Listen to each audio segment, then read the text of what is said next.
Daniel Theobald here. It's Mental Health Awareness Month. I'm here with Coralie Lolliot. Exactly. Yes. I got that? Yes, you got it right. Lolliot with the French accent. So Coralie is an expert in breath work. Is that fair to say? Yes, we could say that absolutely. I just experienced my first breath work session about a week or two ago, and Amazing. I have to say it was surprising, Yeah. the impact it had on me. But can you just tell us a little bit about that? What is breath work? Yeah, so thank you so much for this. Breathwork is an ancestral practice, and it was popularized by Stanislav Grof, who is a psychiatrist and who actually replaced the use of microdosing through LSD by those ancestral breathwork practices that we find in Nigeria, in the Ifa culture, in Hinduism, through pranayama. So this is ancestral throughout multiple cultures, is what you're saying? Absolutely, absolutely. You can find breathwork practices that are being merged with dance moves, with songs, with meditation practices. And this is what is fascinating. This man never invented anything, he just got inspiration and positioned those ancestral practices into Western standardized methods of research. Okay, and so you said that he used this to replace microdosing of Yeah. LSD. So in the context of mental health, Yeah. why were we microdosing with LSD, and how does breath work replace that? Yeah, that's an amazing question. So, what he was trying to do was to use this microdosing to allow individuals who experience PTSD to not relieve the trauma, but to observe the trauma through those modified state of consciousness. It's a way for people who have those mental health challenges to release those stressful moments that are so often buried into the subconscious mind. And in order to evacuate trauma, you need to be aware of them. You cannot go through life by just forgetting about those moments. And that's what also happens with stress and trauma in the sense that it's stored within the body.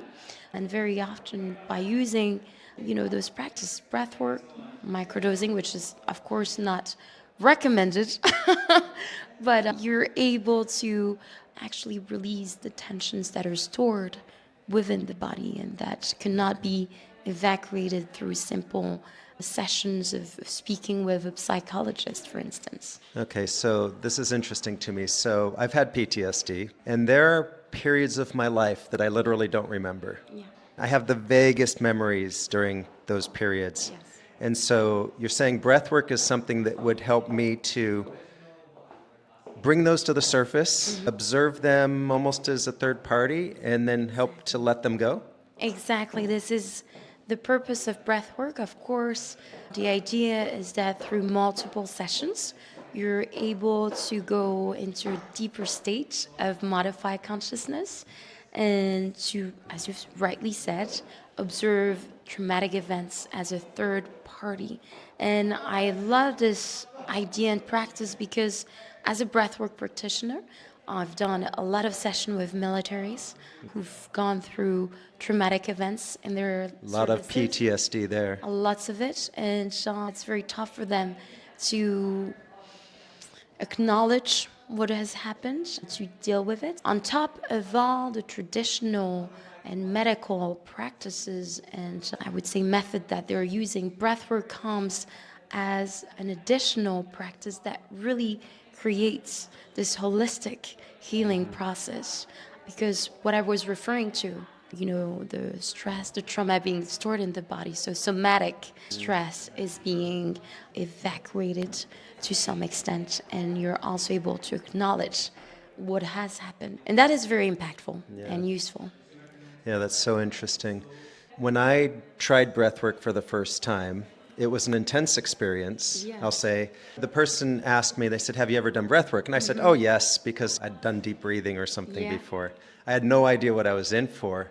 And as I did this breathwork, my face started to go numb and tingly. starting intense, starting of from course. here and working its way out, and I felt this numbness sort of go over my whole Yeah. upper body.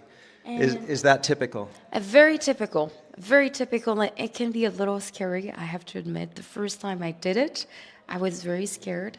I didn't want to let go, but what happens is that the body is going through, how could I say this? There is a change between the balance between oxygen and CO2 that happens in the body. So is it oxygenation? Exactly. So the body reacts very strongly to that. The influx of blood in the extremities of your bodies are being reduced. So the tip of your fingers, the lips as well, the faces. So that's why you feel like you're almost paralyzed and you can't move your hands.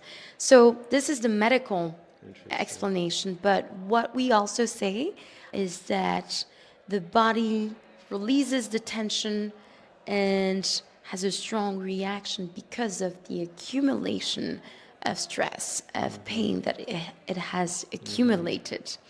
And the oxygen is being sent to where it needs to be sent within the body.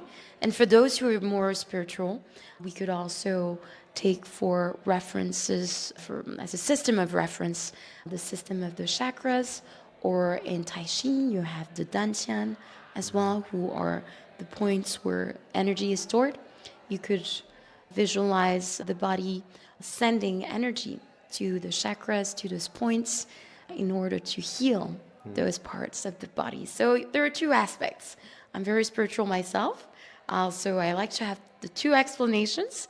And I understand it's scary, but it's a good experience at the end. Yeah. It was an experience I'm very glad I had. I will probably do it again. Amazing. And how long was the breathing? It was only 10 minutes, and she told us that she would normally do an hour, which Yeah. blew my mind. Absolutely. It's quite intense after an hour. Can you, if you're okay with it, could you just do a very brief example of what the breathing pattern might be when you're doing breath work? Absolutely. So it's what we call two-stage pranayama, and it's a three-step breathing method. So you take a big breath in the stomach area, if I shall say, then around the chest, and then you exhale through the mouth. And then you do this with music that helps you keep the rhythm. Are you always laying down when you do this? Yeah, Or always, because the body is going into a modified state of consciousness. So if you're standing up or sitting down, it may not be as effective. and you wouldn't want to fall over, I imagine. Exactly, because you really sometimes, when I lead 3-hour sessions, people need to go to the bathroom and so on and so forth, and they really feel dizzy when they stand up. They need my help to go to the bathroom, right? So it would not be advised to stand up during a session. So it seems scary, but people should not be scared of this. No, because you will. You're not going to get hurt. You're not going to get hurt. There are no counter indications regarding the benefits of breath work. There is also the fact that you will never get stuck in this stage of modified state of consciousness, because this is what people are afraid of, to remain stuck in it. Maybe unlike some chemicals. Exactly. And what I always say is that you reach a sort of stage that you cannot go beyond that. And there is an opening that happens at some point. The body opens, the hands start to move. You go into a stage of deep relaxation and meditation. So it's like doing a marathon. The first 10 kilometers are very difficult. But as you go through the marathon, there is this You get the runner's high, yeah. This is exactly it, during like a Breathwork high? a sports session, laying down on your back. So it's a little hard in the first few minutes, but then there is an opening that happens, and that's exactly what you should be looking for. And one last thing that I want to say is that you're always in control of your breathing. So if it gets too intense, you can slow down, you can breathe through your nose, and there is no obligation to keep breathing. So that's good. And do people need to have a guide or an instructor to do this? Is it something they can do on their own? What would you recommend? Absolutely. I myself love to do it on my own. I actually do not like when there are few people around, when there is someone next to me. I've been trained, but I was able to do that on my own after a few sessions because I had the right playlist. I was in the right condition as well, laying on the floor, having space around me so I don't fall, so I don't hit an object next to me. So this is what I love about breath work. You do I one- imagine it's important that you feel safe in the environment before you do it. Exactly, so you can move, so you can also scream as well if you need to. And one thing that I found very powerful about breath work is that after a few sessions, you know the breathing pattern. So it's something that you can take home with you. You don't need 1,000 sessions to be able to do that on your own. Some people even do that themselves after one session. However, what is interesting when you are guided by someone is that you're able perhaps to set a better intention, to debrief with other people who had the session about what you saw, what you experienced, if you have questions. And also the energy of the group is also very interesting. So it depends on what you want, who you are, and your needs as well.